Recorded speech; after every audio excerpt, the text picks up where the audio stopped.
우리들은 하나님을 믿는 신앙인들이죠. 여러분, 신앙이라고 하는 게 뭘까요?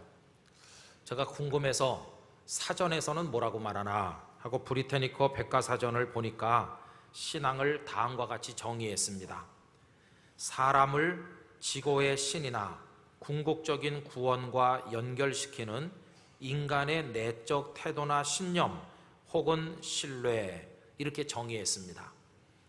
여러분, 제가 읽는 동안에 신앙이 뭔지 가슴에 팍 이렇게 와서 닿습니까?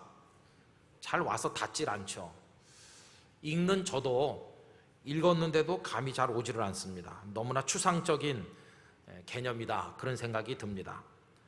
이런 정의에 따라서 기독교 신앙이 뭐냐 하고 묻는다면 하나님, 또 하나님께서 주시는 구원에 대하여 우리 사람이 가지는 어떤 태도나 신념, 그게 신앙이다, 이렇게 말할 수가 있겠죠. 근데 여러분, 이런 딱딱한 학술적인 정의보다는 훨씬 더 가슴에 와닿는 표현들이 많이 있다고 생각합니다. 신앙이 뭐냐 이렇게 묻을 때 하나님께 나가는 것이다, 훨씬 더 가슴에 닿는 것 같죠. 또 신앙이 뭐냐고 물을 때 하나님을 내가 의지하는 것이다, 또 혹은 하나님으로 나를 꽉 채우는 것이다, 이런 표현들 뭔가 이렇게 가슴에 와서 닿는 것 같아요. 이런 다양한 표현으로 신앙을 이야기할 때 빼놓을 수 없는 게 하나 있다고 생각합니다. 그게 뭐냐 하면 신앙은 하나님을 닮아가는 것이다 라고 하는 표현입니다. 저는 오늘 우리 영도중앙교회 성도들, 이제 앞으로 땅끝교회라는 이름을 가지고 하나님을 섬겨나갈 우리 모두가 하나님을 닮는 사람이 되기를 간절히 바라는 마음으로 이 말씀을 준비했습니다. 여러분, 하나님을 닮게 되시기를 원합니다. 하나님은 우리 아버지십니다. 우린 그 자녀입니다. 자녀가 아버지를 닮는 게 당연한 것처럼 우리는 하나님을 닮아야 될 줄로 믿습니다. 근데 여긴 한 가지 어려운 문제가 있습니다. 그것은 하나님은 눈에 보이는 분이 아니라는 겁니다. 그래서 하나님을 어떻게 닮아야 될 것인지 대단히 막연한 생각이 들 때가 많이 있습니다. 그래서 하나님께서는 우리를 좀 편하게 만들어 주시기 위해서 우리가 보고 배울 수 있는 모델을 한 분 주셨는데, 그 모델이 다름 아닌 하나님의 아들 예수님이십니다. 예수님을 보고 예수님을 배우고 예수님을 닮다 보면 우리가 궁극적으로 하나님 아버지를 닮아가게 될 줄로 믿습니다. 그럼 여러분, 굳이 예수님을 닮아야 될 필요가 뭐가 있겠습니까? 목사님, 그냥 저는요, 저 생긴 대로 그냥 이대로 살고 싶어요. 저 지금까지도 잘 살고 있습니다, 이렇게 생각하는 분들도 없지 않아 있을 거 아닙니까? 우리가 굳이 예수님을 닮아야 될 이유가 뭘까? 이렇게 묻는다면 그 대답은 오늘 내 모습, 나의 살아가는 태도, 내 영혼의 이런 모습 가지고는 하나님이 주시는 축복의 세계에 이룰 수 없기 때문에 우리는 하나님을, 우리 예수님을 닮지 않으면 안 된다는 것입니다. 여러분, 오늘 말씀 17절을 다시 한번 보시겠습니까? 거기 이방인이라는 단어가 등장하는데요, 그 이방인은 저 아프리카 사람이나 무슨 일본 사람을 말하는 게 아니라 예수님을 모르던 우리의 모습들, 또 일부 현재 우리 모습을 그대로 보여준다고 생각합니다. 그러므로 내가 이것을 말하며 주 안에서 증언하노니 이제부터 너희는 이방인이 그 마음에 허망한 것으로 행함같이 행하지 말라, 이렇게 말씀합니다. 이방인의 특징이 뭐냐 하면 그 마음에 허망한 것으로 행한다 하는 겁니다. 허망한 마음으로 생각도 하고 판단도 하고 행동도 한다는 겁니다. 그럼 구체적으로 마음에 허망한 것으로 행하는 모습은 어떤 것일까요? 18절부터 보면 조금 더 몇 가지로 설명하고 있죠. 그들의 총명이 어두워졌다. 여러분, 총명이 어두워지면 바보가 되는 겁니다. 그들 가운데 있는 무지함과 그들의 마음이 굳어짐으로 말미암아 무지해졌고 마음이 딱딱해졌어요. 그 결과가 뭐냐? 하나님의 생명에서 떠나 있게 됐어요. 또 더군다나 그들이 감각 없는 자가 돼요. 여러분, 감각이 없으면 뜨거운지 차가운지 이거 분간을 못 하잖아요. 이게 얼마나 더러운 것인지 그렇지 않은지를 구분하는 감각이 없어져서 그 다음에 보면 자신을 방탕에 방임한다. 여러분, 더러운 인생의 그 꾸정물 속에 나를 가져다 던지는 그런 실수를 하게 되고, 모든 더러운 것을 욕심으로 행한다, 이렇게 말씀합니다. 그 결과가 뭐냐 하면 하나님의 생명에서 떠나게 되는, 생명에서 떠나면 죽게 되는 거죠. 결국 마음이 허망한 모습으로 살다 보면 총명도 어두워지고, 마음은 딱딱하게 굳어지고, 무지해지고, 감각이 마비가 돼가지고 이것이 옳은 것인지 그른 것인지 더러운 것인지 깨끗한 것인지 구분을 못하고 그 욕망의 늪에 살다 보니까 하나님의 생명에서 떠나 멸망에 이를 수밖에 없게 된다는 것입니다. 이게 우리 사람들의 모습이라는 겁니다. 여러분, 이런 말씀을 읽으면요, 어떤 분들은 머릿속으로 아니야 이렇게 부정할 것입니다. 그래도 내가 배울 만큼 배웠고 나 그래도 괜찮은 사람인데 왜 자꾸 나를 이렇게 몰아붙이는가 하고 거부감이 드는 분도 있을 것이고, 또 상당히 자기 자신에 대해서 자부심을 느끼시는 분들도 있을 것입니다.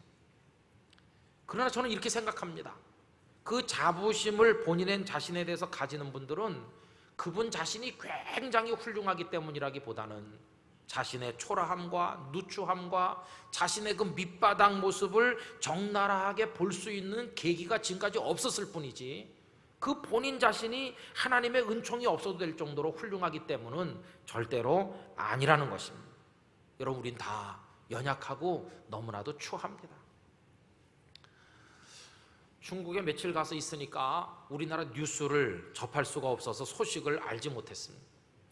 그런데요, 인천공항에 내려가지고 짐을 찾기 위해서 한참 이제 나오는데 미끈하게 생긴, 멋있게 생긴 사람들이 군데군데 서 있더라고요. 야, 오늘 무슨 일이 있나 보다 이렇게 생각했죠. 그래가지고 드디어 짐을 찾아가지고 그 출구로 나오는데 얼마나 많은 인파가 저를 환영하러 나왔는지 깜짝 놀랐습니다. 막 카메라 기자들 다 나오고, 그래서 너무나 영광스럽게 나왔는데 아무도 찍지는 않았습니다. 야, 오늘 뭐 하나? 보니까 평창 갔던 사람들이 오는 날이에요. 우리 나오고 조금 있다가 평창 갔던 사람들이 나오는 거예요.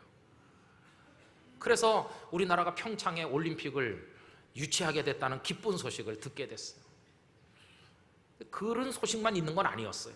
그 다음에 나오는 소식은 참 가슴이 무너지는 소식인데, 여러분, 잘 키워서 해병대 보냈더니 총에 맞아 죽은 사람들이 있지 않습니까?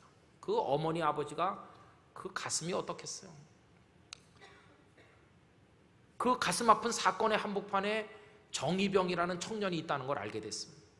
시리아에 단기 선교 갔다 온 선교사 지망생, 독실한 기독교 청년, 그리고 현재 신학대학교에 다니는 신학생, 사랑하면서 살다 죽고 싶다 그렇게 말했다는 가슴이 뜨거운 젊은이.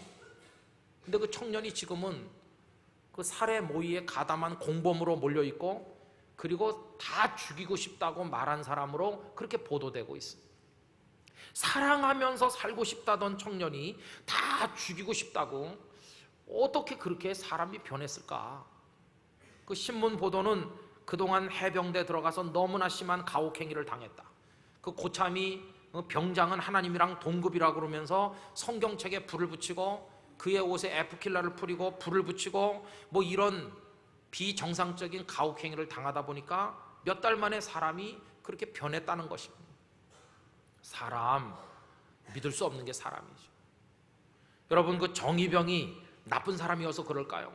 그는 본래 악하기 때문에 그렇습니까? 그렇지 않습니다. 우리도 똑같습니다.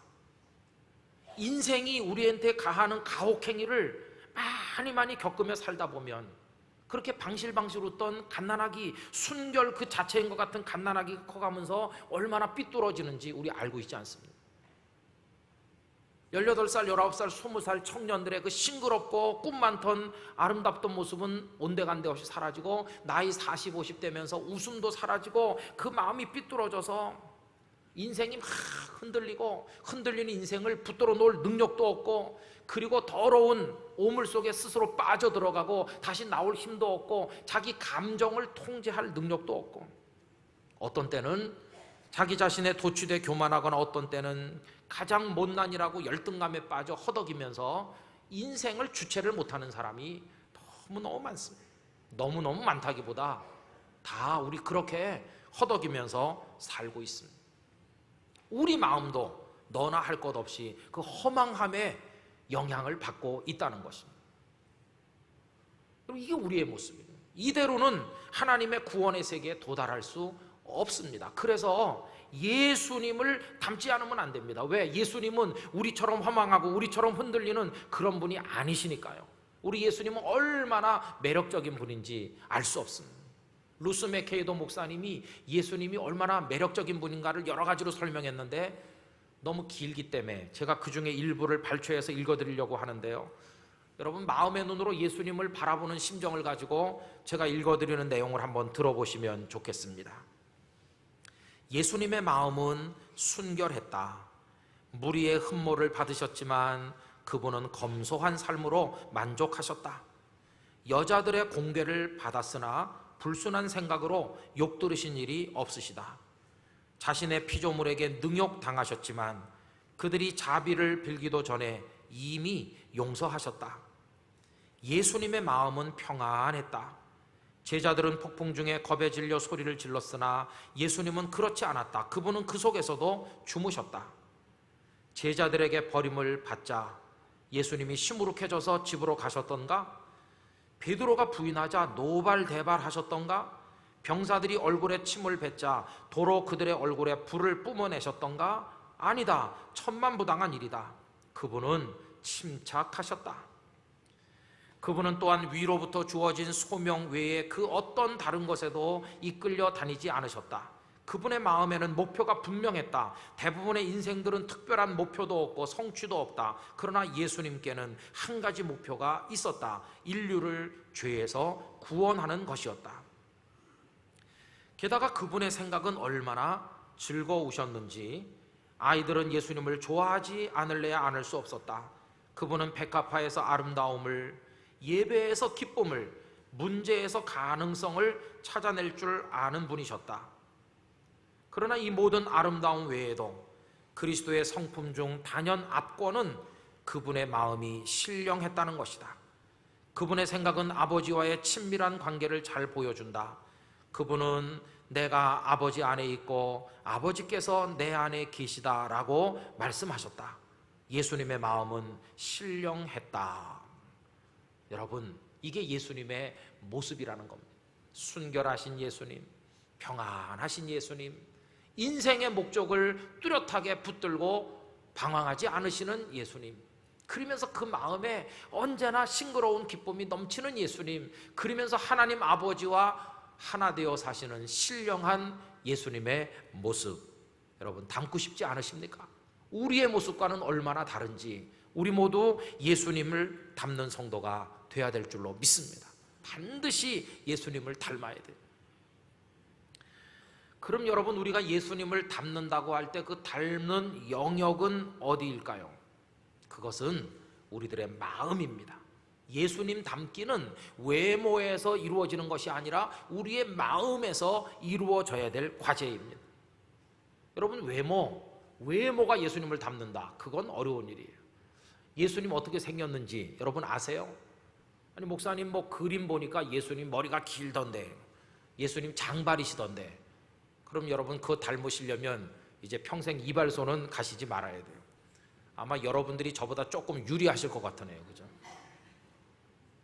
근데 그런 영역이 아니라 예수님 닮기의 영역은 어디냐면 우리의 마음이라는 것입니다. 그래서 빌립보서 2장 5절은 이렇게 말했습니다. 너희 안에 이 마음을 품으라, 곧 그리스도 예수의 마음이니. 우리 마음 속에 예수님의 마음이 들어와서 자리 잡히면 마음이 변하게 될 것이고, 우리 마음이 변하면 우린 새 사람이 될 것이고, 새 사람이 될 때 우리들은 놀라운 하나님의 은총을 경험하게 될 줄로 믿습니다. 내 마음에 예수님의 마음을 채우는 데서부터 우리 출발해야 됩니다. 세상을 살면서 많은 사랑도 받고 여러 가지 놀라운 일도 경험하고 하나님의 은총도 경험하지만 그 모든 것 중에 최고의 축복은 우리의 심령이 변화돼서 새로워지는 것이라고 믿습니다. 새 사람이 되는 것. 그래서 오늘 읽은 본문 23절은 뭐라고 말했습니까? 오직 너희의 심령이 새롭게 되어 라고 말씀하고 있죠. 오늘 이 3부에 오신 여러분, 여러분들의 심령이 새로워지는 축복을 얻으시기를 기원하는 것입니다. 성형수술하고 새 옷 입고 새 집을 사서 입주를 하고 그리고 새 차를 사서 운전을 하면서 다닌다고 새 사람이 되는가? 그렇지 않습니다. 새 사람이 되는 비결은 우리의 심령이 새로워지는 데 있습니다. 그래서 오늘 본문 22절로 24절까지 우리 소리내서 다 같이 한번 읽어보시겠습니까? 너희는 유혹의 욕심을 따라 썩어져가는 구습을 따르는 옛사람을 벗어버리고 오직 너희의 심령이 새롭게 되어 하나님을 따라 의와 진리의 거룩함으로 지으심을 받은 새 사람을 입으라. 할렐루야. 이렇게 말씀하고 있습니다. 여러분, 마음의 변화가 이토록 중요한 이유가 뭐라고 생각하십니까? 이런 얘기가 있어요. 하나님께서 천사들을 모아서 명령을 내렸습니다. 얘들아, 행복을 꼭꼭 숨기고 오너라. 인간들이 찾아내지 못하도록 행복을 잘 숨기고 와라. 천사들이 모여서 회의를 했습니다. 도대체 이 행복을 어디다 숨겨야 사람들이 찾지 못할까? 저 바닷속 아니면 저 산꼭대기? 그런 의견은 이제 거부됐어요. 왜냐하면 인간이 너무 교활하기 때문에 반드시 그거 찾아낼 거다. 그럼 어디다 숨겨야 찾지 못할까? 그때 천사가 말했습니다. 행복은 멀리 숨기려고 애쓸 필요 없다. 가장 가까운 곳에 숨겨라. 어디에? 그 인간들의 마음 깊은 데다 숨겨놔라. 그럼 인간들은 워낙 탐욕스럽기 때문에 바깥에 있는 좋은 거를 따라다니느라고 자기 마음속에 있는 것은 발견할 수 없을 것이다. 옳거니. 그래서 마음속 깊은 곳에 행복을 숨겼다는 것입니다. 여러분, 이런 재미난 얘기죠. 그럼 여러분, 이 얘기가 가만히 생각해 보면 절반쯤 맞고 절반쯤 틀리는 것 같은데, 행복이 우리 마음에 있다기보다는 행복은 하나님께 있습니다. 행복은 하나님의 손에 있죠. 그러나 이 이야기가 절반쯤은 맞는 이유는 그 하나님께 있는 놀라운 그 축복을 내 것으로 만들 수 있는지 없는지는 나의 마음 씀씀이에 달려 있으니까 그 이야기가 상당 부분 맞는 부분도 있는 거 아닙니까? 마음이 중요하다는 것입니다. 그래서 여러분, 잠언 4장 23절, 모든 지킬 만한 것 중에 더욱 네 마음을 지키라. 마음이 중요하다. 왜냐하면 생명의 근원이 이에서 남이니라. 마음을 어떻게 가지고 쓰느냐에 따라서 그 사람이 달라진다는 것입니다. 마음을 개조하는 거, 심령을 뜯어고치는 거 사실은 쉬운 일은 아닙니다.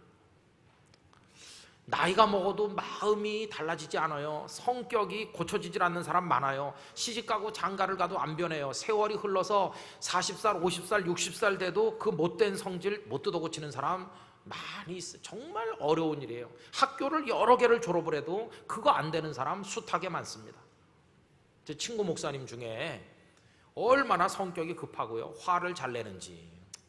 신학교 다닐 때 친한데 언제나 봐야 됩니다. 얼굴 기분이 나쁜가 좋은가 말도 가려가면서 해야지 언제 화낼지 모르니까. 옆에 사람이 불안하고 조심스러워요. 하도 화를 잘 내고 성격이 급하니까요. 근데 뭐 우리끼리 지나는 거야 뭐 그렇다 하고 이제 목사님 됐거든요. 목사님 됐는데도 똑같아요.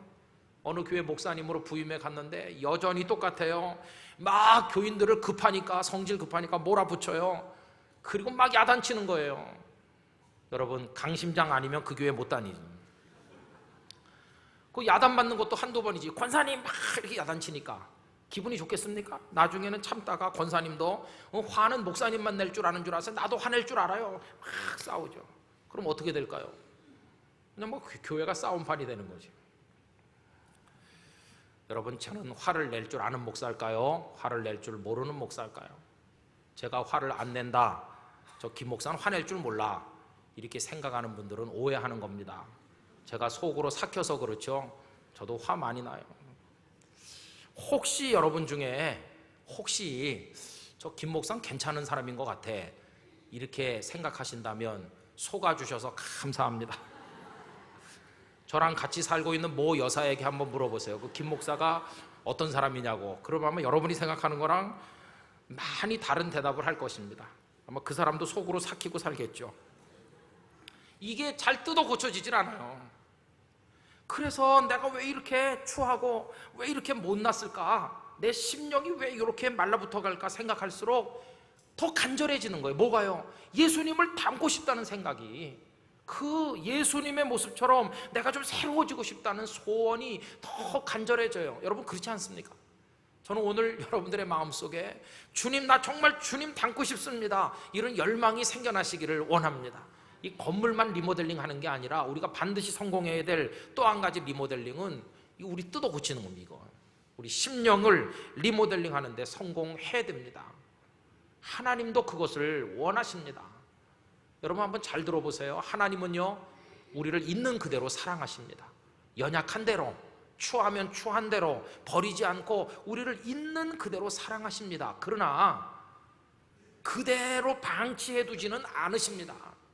더러울 때 사랑하셨지만 계속 더러워라 너는, 이렇게 놔두지 않으신다니까요.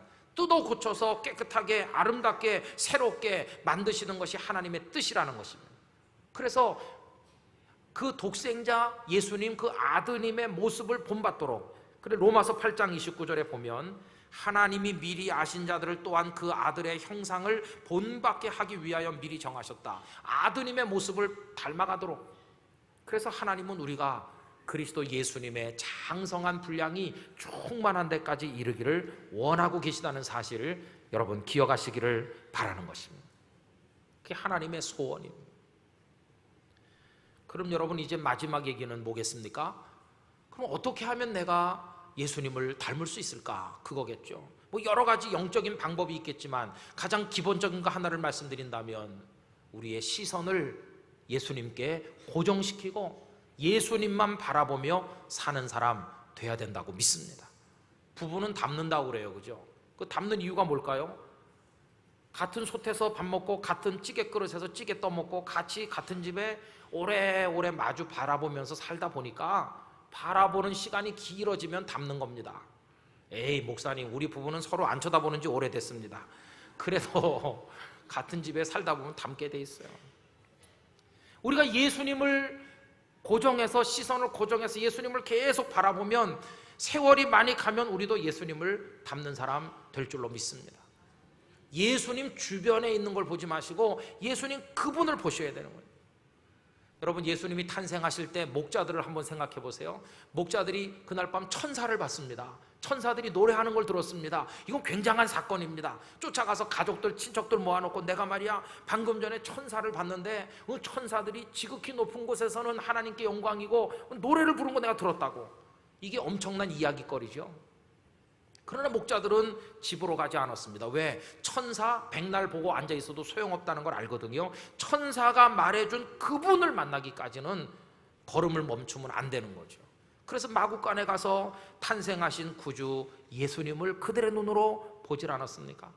동방박사 어느 날 별을 보다가 큰 별을 발견했죠. 요즘식으로 말하면 쫓아가서 빨리 논문을 써야 됩니다. 엄청난 별을 관측하는 데 성공했다.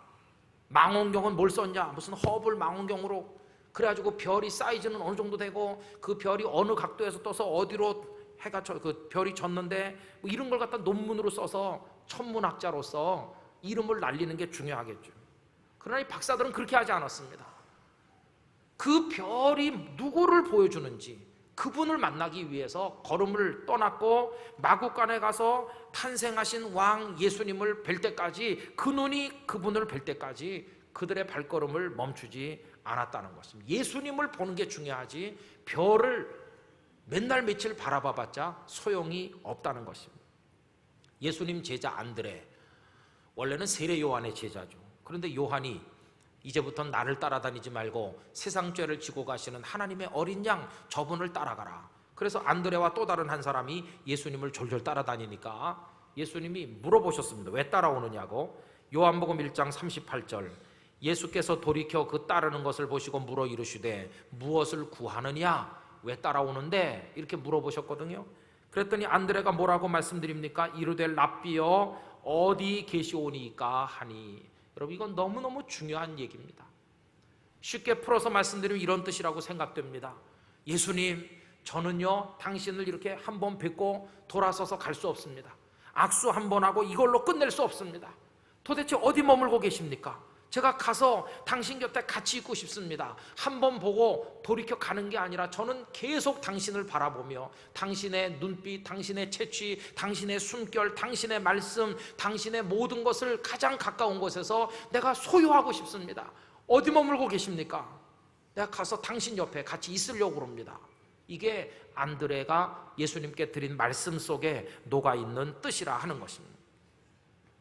그래 예수님은 그를 초청하셨어요. 그 다음에 보면 이렇게 나옵니다. 예수께서 이르시되 와서 보라. 그러므로 그들이 가서 계신 데를 보고 그날 함께 거하니 때가 10시쯤 되었더라. 할렐루야. 그래 그렇게 나와 같이 있길 원하느냐? 오라. 와서 나 있는 곳에 같이 있자.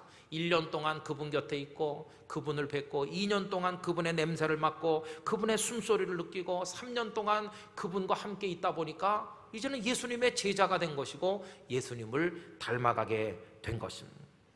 여러분, 예수님은 멀리 계시지 않고 가까이 계시다는 사실을 믿으셔야 됩니다. 예수님은 고개를 다른 데 돌리시지 않으시고 오래전부터 여러분을 응시하고 계시다는 걸 아셔야 됩니다. 문제는 내 마음이 먼 데 있는 게 문제고 내 시선이 다른 데를 보고 있는 게 문제인 것입니다. 예수님만 바라보시고 살아가게 되시기를 기원합니다. 예수님 닮으면 예수님 마음이 내 마음속에 들어올 것이고 주님의 임재가 내 속에 있게 될 것입니다. 그때 나는 축복의 하늘로 두둥실 떠오르는 사람이 될 수가 있게 될 것입니다. 잘 아시는 얘기를 해본다면 풍선 장사 아저씨가 수소가스를 불어가지고 풍선을 띄우거든요. 빨간색, 노란색 다양한 색깔의 풍선이 이렇게 떠오르는데 피부가 새카만 흑인 아이가 와서 아저씨 저같이 까만 애가 있잖아요. 풍선도 까만 풍선이 있는데 까만 풍선도 하늘로 올라갈 수 있나요? 아저씨가 그 애 말뜻을 알고 피부 색깔 때문에 얼마나 이 아이가 그동안 스트레스를 받았을까 끌어안아주고 그럼 물론이지 여기 봐라 검정색 풍선 여기도 수소가스만 집어넣으면 올라가는 거야. 속에 뭐가 들어있는지 그게 문제지. 껍데기 색깔은 중요하지 않단다. 여러분 희든지 검든지 내가 남자든지 여자든지 그동안 강하게 살아왔든지 아니면 허우적대며 살아왔든지 그동안 내 모습이 어떠했든지 오늘 나의 겉모습에 상관없이 내 속에 여러분들 속에 우리 구주 예수님이 계시면 우린 축복의 하늘로 떠오를 수 있는 존재가 될 줄로 믿습니다. 그게 중요한 것입니다. 오늘 성만찬 예식을 거행하는 동안 예수님의 찢겨주신 몸, 흘려주신 피를 기념하면서 우리가 받을 때 여러분 속에 그 입을 통해 넘어가는 그것처럼 여러분 속에 예수님의 마음이 함께 하시기를 기원합니다. 심령이 리모델링 되는 축복을 얻게 되시기를 기원합니다. 주님을 닮는 사람 다 되시기를 주님의 이름으로 축원합니다. 같이 기도하겠습니다. 하나님 아버지, 저희들이 예수님을 닮게 하여 주시옵소서.